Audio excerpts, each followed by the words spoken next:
Hello दोस्तों, आप हैं गुड लिविंग चैनल पे। और आज मैं आपको इस सुंदर से पौधे के बारे में, जिसे कि हम अपराजिता, नीलकंठ, शंखपुष्पी आदि नामों से जानते हैं, तो आज मैं आपको सिर्फ इसी प्लांट के बारे में बताऊंगी कि इसके हमारे घर गृहस्थी में कैसे बेनिफिट्स हैं और इसकी केयर हम कैसे कर सकते हैं अपने घर में ताकि अच्छे से फैले और फूले। और इसके बारे में जो भी बातें हैं मैं आज आपको सारी बताऊंगी।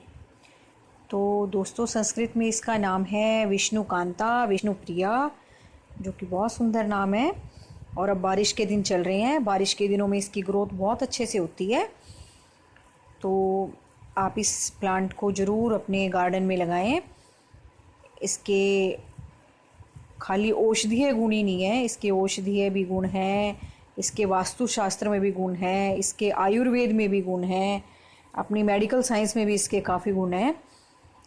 तो इस तरह से ये एक क्रीपर है। ये देखो, बेल ऊपर तक चढ़ी हुई है। तो इसके फूल नीले और सफ़ेद रंग के होते हैं।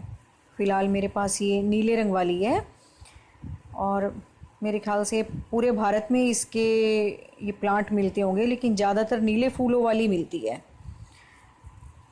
तो वास्तुशास्त्र के हिसाब से कहते हैं कि इसको लगाने से घर में नेगेटिव एनर्जी नहीं आती, लेकिन ये मुझे पता नहीं, इसके फूल को देखने से ही नेगेटिविटी भाग जाती है।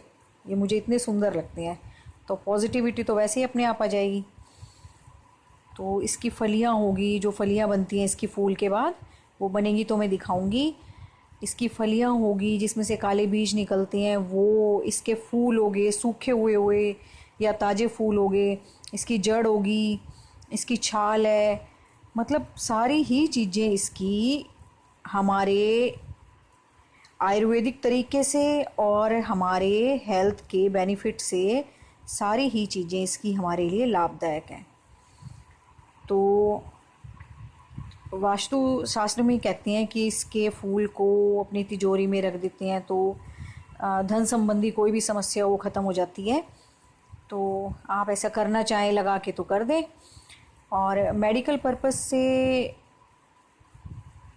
जो है, इससे किसी को जैसे आधे सिर का दर्द होता है, माइग्रेन की प्रॉब्लम होती है, या टाइफाइड हो, बार बार बुखार चढ़ता हो, आपको कफ हो, टॉन्सिल की समस्या हो, स्किन की एलर्जी हो, या पीलिया हो गया हो, तो इसके फूलों का रस या इसकी जड़ का रस आप पानी में उबाल के उसका सेवन करें तो कहते हैं कि दूर हो जाती है धीरे धीरे।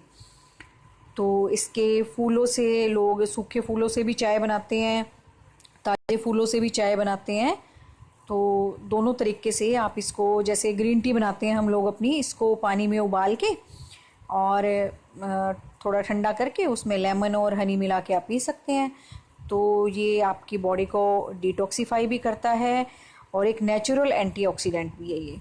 किसी को यूरिन की प्रॉब्लम हो, यूरिन से संबंधित, या आई में इन्फेक्शन हो, ये आपके ब्लड सर्कुलेशन को भी काफ़ी स्टिमुलेट करेगा और आपके इम्यून सिस्टम को भी काफ़ी एनहेंस करेगा, और जो हमारी एजिंग प्रोसेस है उसको भी स्लो डाउन करता है ये, और हमारी स्किन को भी काफ़ी ग्लोई बनाता है, और हमारे जो हेयर की ग्रोथ है उसको भी काफ़ी स्ट्रेंथन करता है। तो इसके काफ़ी सारे यूज़ हैं। तो सुबह सुबह जैसे हम ग्रीन टी पीते हैं, ग्रीन टी का अब थोड़ा चलन सा चल गया है, लोग अब पीने लगे हैं, तो इसके फूलों को आप अपने पानी में बॉईल कर लें और उससे फिर आप जो भी आप हनी या लेमन डालते हैं वो डाल के पिएं, तो काफ़ी सारे जो आयुर्वेदिक गुण हैं वो उस पानी में आ जाएंगे और जो भी बॉडी में प्रॉब्लम होगी वो रिमूव हो जाएगी। अपराजिता नाम ही इसलिए इसका रखा हुआ है ऋषि मुनियों द्वारा हमारे, कि इसकी कोई भी चीज़ है, इसके फल, इसका जो फूल आया है, इसकी जो बीज बनेगा फलियों से वो होगी, इसकी जड़ होगी, और मतलब कोई भी चीज़ है इसकी, वो हमारे मेडिकल यूज़ से या हमारे आयुर्वेदिक पर्पस से सारी ही हमारे लिए लाभदायक हैं। तो इस तरह से कहते हैं इसकी, अगर कुछ काट भी जाए, जैसे ततैया में नहीं काट जाता, तो वो काट जाए तो भी आप इसके पत्तों का रस निकाल के और उस पर लगा दें तो जहर नहीं फैलता। और आप ज़्यादा डीप में जाना चाहें तो नेट पे सर्च कर लें। तो मुझे तो अभी इतना ही पता था इसके बारे में, तो मुझे लगा कि ये इस प्लांट के बारे में आप सबको भी पता होना चाहिए। इतने सुंदर इसके फूल हैं और इतना हमारे लिए हमारे हेल्थ के लिए कितना बेनिफिशियल है। तो हमें इस प्लांट को अपने गार्डन में ज़रूर जगह देनी चाहिए। और ये मौसम भी इसका लगाने का है, तो मौसम के अनुसार भी इस मौसम में इसके फूल आते हैं। सर्दी से पहले तक इसके फूल आते रहेंगे, फिर इसकी फलियां बन जाएंगी। आप उसी टाइम ग्रो करना चाहें उसी टाइम ग्रो कर लें, या उनको बीज को काले काले बीज आएंगे उनको आप निकाल के रख लें। जब अच्छा मौसम आ जाए हमारा बाहर का, फरवरी मार्च में, उस टाइम ग्रो कर दें। तो देखिए कितने सुंदर फूल हैं इसके। तो अब इस प्लांट को लगाने के बारे में मैं टिप्स भी बता दूं कैसे लगाना है। तो एक तो सिंगल पेटल में आते हैं, ये एक डबल पेटल वाला है, ये देखो ब्लू कलर का। तो अपने ड्रेनेज सिस्टम जो हमेशा ही हर प्लांट के लिए ज़रूरी है वो अच्छा रखना है आपने। सुबह अर्ली मॉर्निंग में इसके फूल खिल जाते हैं सुंदर सुंदर, और पानी की इसको बहुत ज़रूरत होती है। चाहे दिन में 4 बार पानी दे दो, तभी थोड़ी देर बाद ही ऐसा लगेगा जैसे इसको आपने पानी दिया ही नहीं। तो लगाने के वही 2 तरीके हैं इसके सीड बनेंगे, मैंने बताया, फलियां आएंगी लगेंगी, जैसे मटर की फलियां नहीं लगती, दाने निकलते हैं उसमें, इस तरह की फलियां बनेंगी। उसमें सीड से ग्रो कर लें या कटिंग से ग्रो कर लें। कटिंग का वे मुझे ज़्यादा जल्दी अच्छा लगता है, क्योंकि टाइम लैप्सिंग है वो काफ़ी, सीड से काफ़ी टाइम लग जाता है। और सर्दियों से पहले तक इसके फूल आएंगे ही। और बताया मैंने, नेगेटिव एनर्जी भी नहीं आती इससे घर में। वास्तु के हिसाब से भी लगाएं तो आप जो इन चीज़ों में बिलीव करते हैं, और जो लोग ज़्यादा पूजा पाठ करते हैं, पूजा में तो इसके मुझे नहीं लगता किसी भगवान पे ना चढ़ते हों।